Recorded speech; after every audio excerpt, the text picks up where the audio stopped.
Bismillahirrahmanirrahim. Assalamualaikum warahmatullahi wabarakatuh. Perkenalkan, saya Sri Wirda Anggeta, salah satu dosen Prodi Pendidikan Kimia Fakultas Keguruan Ilmu Pendidikan Universitas Riau. Pada kesempatan ini, saya akan memaparkan salah satu mata kuliah yang saya ampu, yaitu Kimia Dasar 1 dengan bobot SKS sebanyak 3 SKS. Video ini dibuat dengan tujuan memenuhi salah satu persyaratan sertifikasi dosen tahun 2024, yaitu pernyataan diri dosen dalam unjuk kerja Tridharma yang disingkat dengan PDDUKT-PT, khususnya di aspek pengajaran. Video ini akan disampaikan dengan pendekatan Delivery, Interaction, and Assessment yang disingkat dengan DIA. Saya akan memulai dari deskripsi mata kuliah. Mata kuliah ini merupakan mata kuliah wajib bagi mahasiswa S1 Pendidikan Kimia yang diberikan pada semester 1. Mata kuliah ini mengkaji konsep-konsep, metode ilmiah, sifat materi, stoikiometri, struktur atom, sistem periodik unsur, ikatan kimia, energetika, kinetika kimia, serta kegiatan praktikum pada laboratorium. Setelah mengikuti mata kuliah ini, mahasiswa diharapkan dapat memahami konsep kimia dasar sebagai bekal mempelajari kimia lanjut lainnya. Pelaksanaan perkuliahan menggunakan model course review Hore, di mana model ini sudah saya lakukan penelitian pengajaran yang terbukti dapat meningkatkan hasil belajar. Metode yang digunakan yaitu metode ceramah, diskusi, dan tanya jawab. Media pembelajaran digunakan media PowerPoint untuk menampilkan materi di kelas, kemudian aplikasi quizzes untuk evaluasi, serta buku-buku kimia dasar dan artikel penelitian yang relevan. CPL Prodi yang dibebankan pada mata kuliah Kimia Dasar 1 yakni ada 3. Yang pertama, mampu menerapkan sikap religius, tanggung jawab, kepemimpinan, kemampuan berkomunikasi, profesionalisme, dapat bekerja secara individu dan bekerja sama dalam kelompok, mampu mengintegrasikan konsep matematika dan dasar sains untuk memecahkan masalah dalam kimia, mampu memahami konsep teoritis seperti kimia organik, biokimia, kimia analitik, kimia fisik, kimia anorganik. Dari CPL, kami menurunkan menjadi CPMK. Pada Kimia Dasar 1 memiliki 8 CPMK.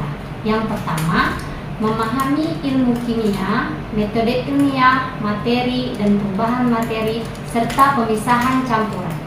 Yang kedua, memahami hukum-hukum dasar kimia, teori atom Dalton, massa atom relatif, dan perkembangan teori atom. Yang ketiga, mengaplikasikan konsep orbital dalam konfigurasi elektron. Yang keempat, menganalisis posisi unsur dan sifat keperiodikannya.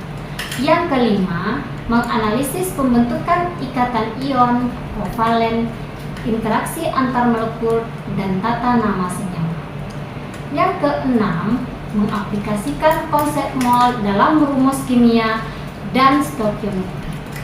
Yang ketujuh, mengaplikasikan perhitungan kalor reaksi secara teoritis dan eksperimental. Terakhir, yang kedelapan, memahami faktor-faktor yang mempengaruhi reaksi dan hukum laju reaksi. Dari 8 CPMK menjadi 12 sub CPMK.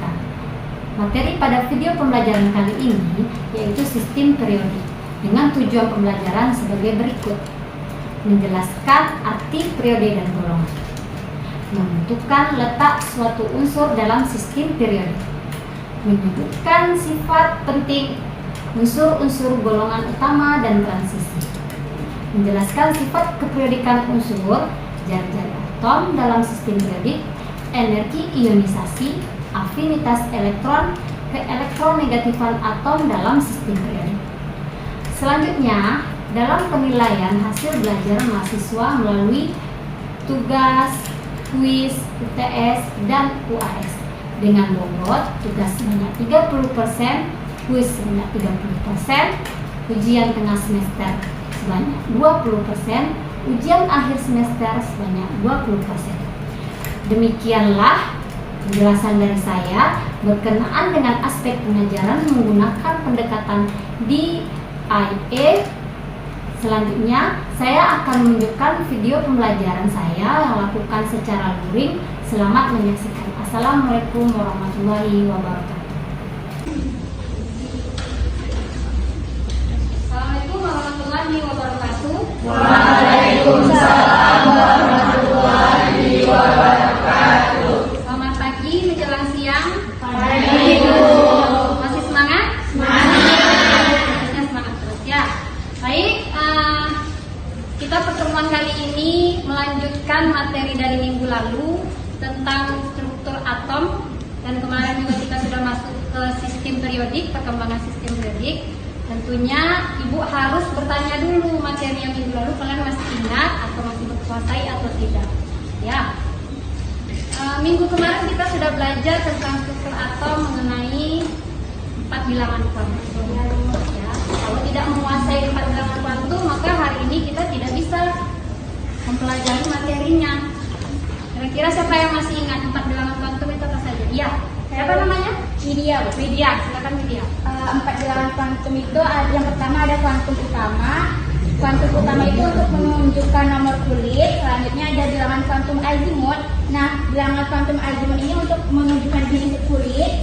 Selanjutnya bilangan kuantum ketiga itu ada bilangan kuantum magnetik. Ini untuk menunjukkan orientasi orbital dalam ruang. Dan bilangan kuantum terakhir yaitu bilangan kuantum spin yang menunjukkan arah rotasi elektron dalam orbital.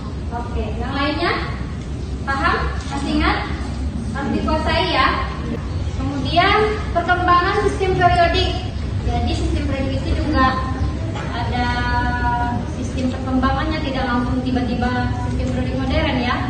Tapi yang bisa dulu menjelaskan perkembangan sistem periodik sampai sekarang ada sistem periodik, susunan sistem periodik yang modern. Mulai dari apa? Ya, Aisyah. Ada pointer yaitu tahun 1789 itu ada 26 unsur. Lalu pada tahun 1870 ada 60 unsur, dan sekarang ada 114 unsur. Ya, ada 114 unsur. Bisa nggak nemu unsur lain? Bisa. Kalian bisa nemukan kalau masukkan ke sistem periodik. Nah, pasti dapat Nobel. Ya, kita nggak ada, tidak mungkin unsur itu misalnya 144. Bisa aja lagi yang lain. Dan tak ada pula di antara kalian yang menemukan unsurnya ya. Oke, jadi untuk kali ini kita membahas tentang penentuan golongan dari periode, kemudian sifat keperiodikan unsur. Jadi dari yang 114 unsur tadi dalam sistem periodik dia ada ditempatkan berdasarkan golongan dan periode. Kemudian dia dari golongan dan periode itu nanti ada sifat keperiodikan. Ya. Jadi sebelum Ibu ajarkan material ini, Ibu akan kasih tahu dulu tujuan pembelajarannya. Yang kemarin kita sudah sampai ke perkembangan sistem periodik unsur.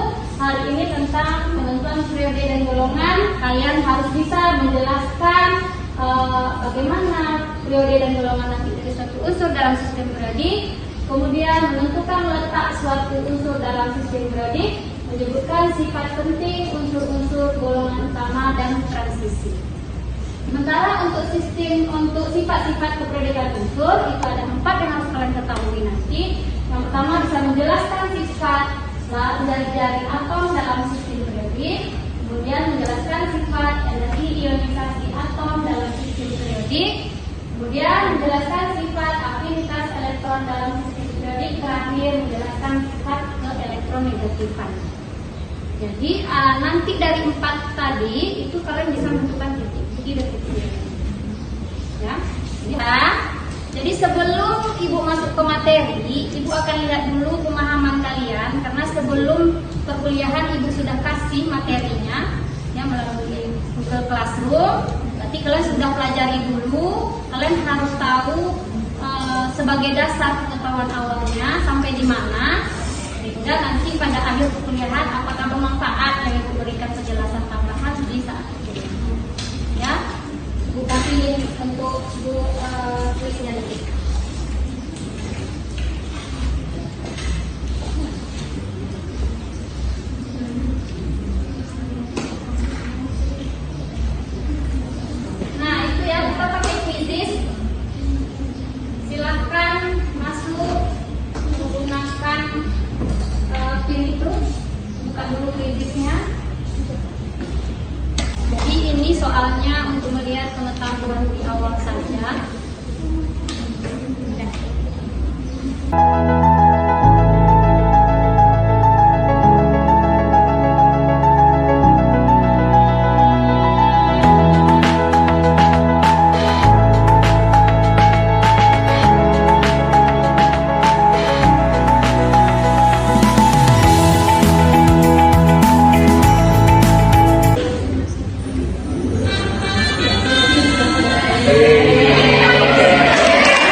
dalam sistem periodik itu unsur-unsur itu bisa ditentukan golongan dan periodenya itu berdasarkan nomor atom.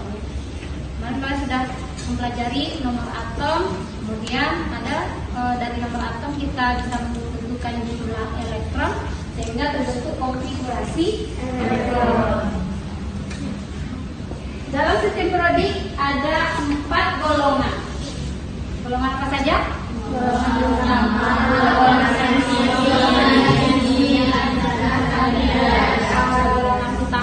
transisi, langsung saja dan nah, periodenya juga itu menentukan jumlah periode. Sekarang untuk golongan utama itu dia ada subunitnya Ns. Ya. Sementara untuk golongan utama ada 2 ya, Ns kemudian NsNp. Oke, ada 2. Kalau dia diakhiri elektron valensinya berada di Ns, maka berarti otomatis itulah golongannya.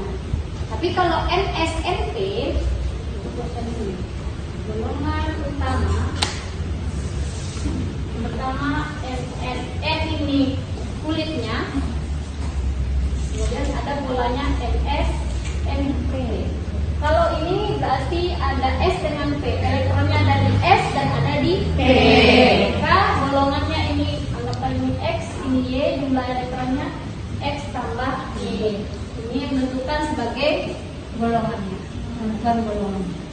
Nah, sementara ada lagi golongan transisi.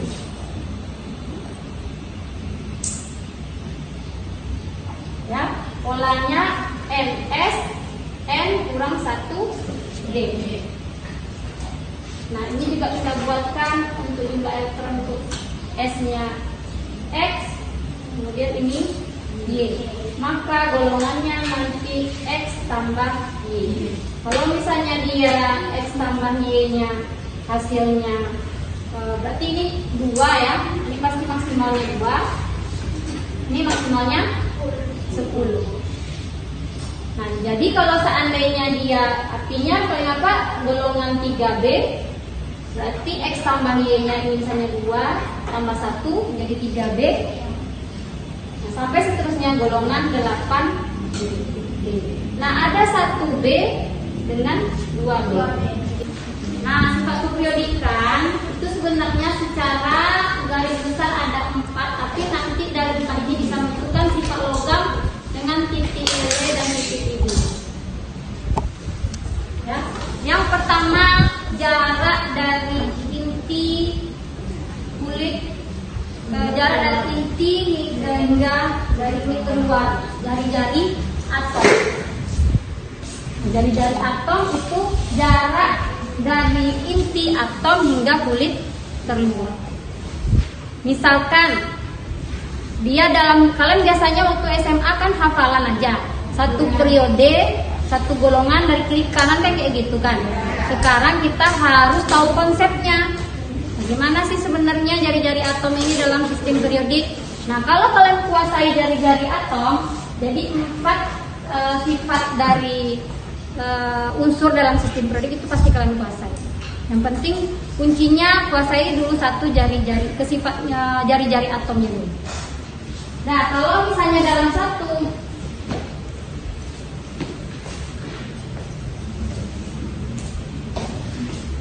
ini tuh hapus ya.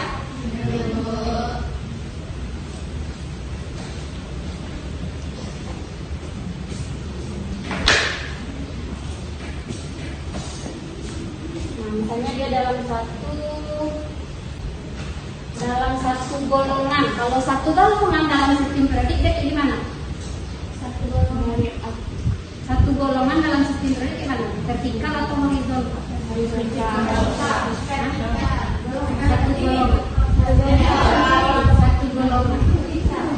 Vertikal atau horizontal?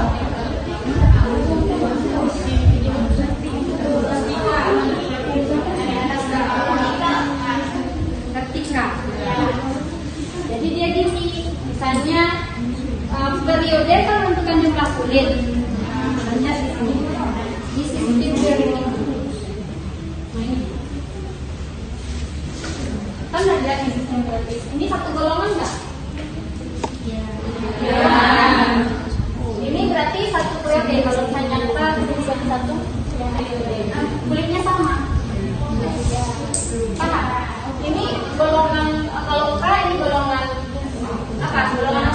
Golongan utama di SC sampai ke ZN.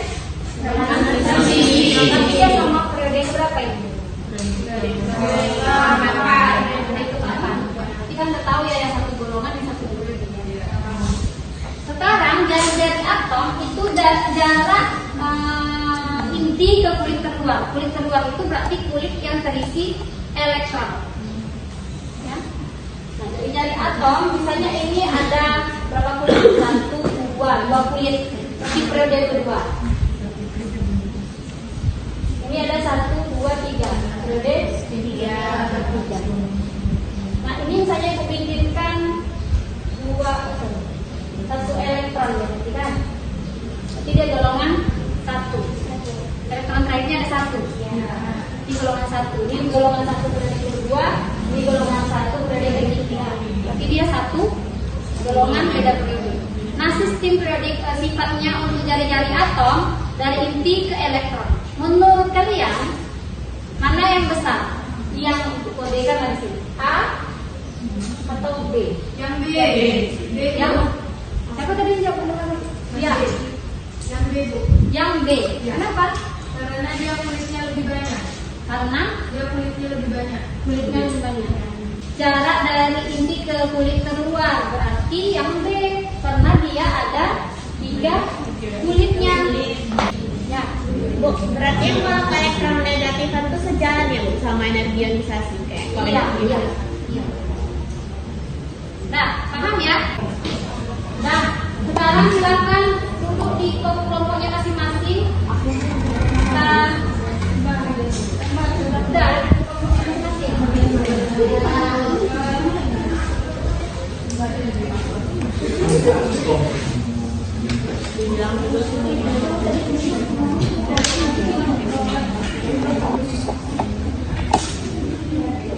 kalau sudah akan kasih suatu latihan diskusikan dengan kelompoknya. Seperti minggu kemarin kita sistemnya cara cepat ya. Tunggu. Ya, Seli duluan. Seli dari kelompok mana? Kelompok 7. Oke, silakan Seli.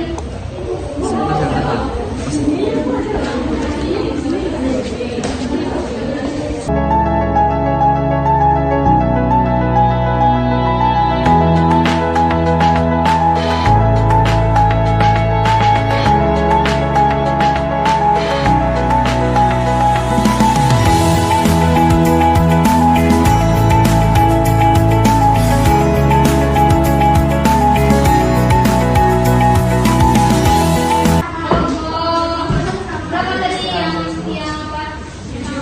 7. Buat di kotak itu. Siapa yang banyak nanti di kelompoknya mengisi kotak itu yang maju dulu. Pilih mana yang mau diisi.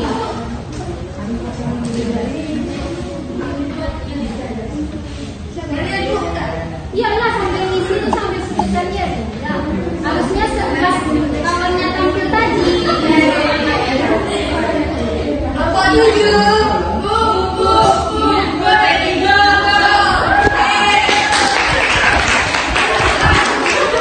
Terserah Bu, terserah. Apa? Jawabnya apa nampaknya?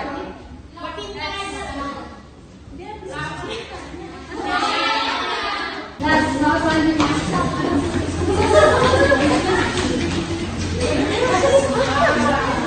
Ya, ikut ya. Ana yang keluar satu.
ikut ya.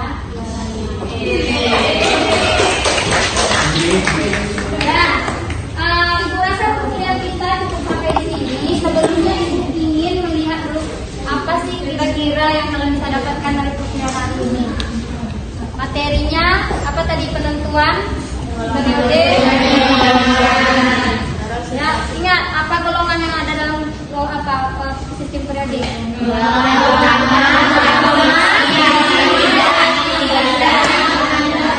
Oke.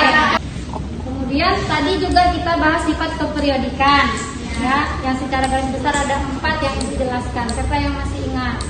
Kita bisa mengulangi. Apa pertama, jari-jari atom. Siapa satu orang?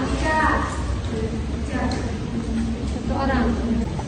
Jadi sifat keelektronegatifan itu ada 4. Yang pertama itu jari-jari atom, yang kedua itu energi ionisasi, yang ketiga yaitu keelektronegatifan, di mana jari-jari atom ini yaitu jarak dari inti atom, dari inti hingga kulit yang terluar.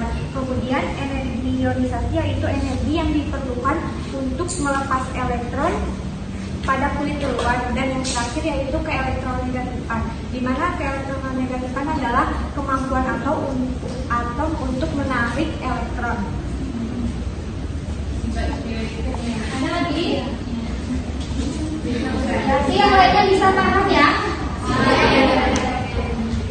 Berarti Ibu anggapkan semuanya ini bisa menguasai. Ulangi lagi di rumah, diskusi lagi dengan kelompoknya. Minggu depan kita akan masuk lagi ke materi yang lanjutnya, yaitu materi ikatan kimia. Ya, akan berikan lagi materinya, kalian belajar lagi sebelum perkuliahan. Sebelum perkuliahan dimulai juga akan dilakukan diskusi, kemudian ada kuis juga ya. Setiap hari itu akan ada kuis, sehingga bisa nanti menambah penilaian selain nilai UTS dengan Ibu hari perkuliahan ini. Mohon maaf. Assalamualaikum warahmatullahi wabarakatuh.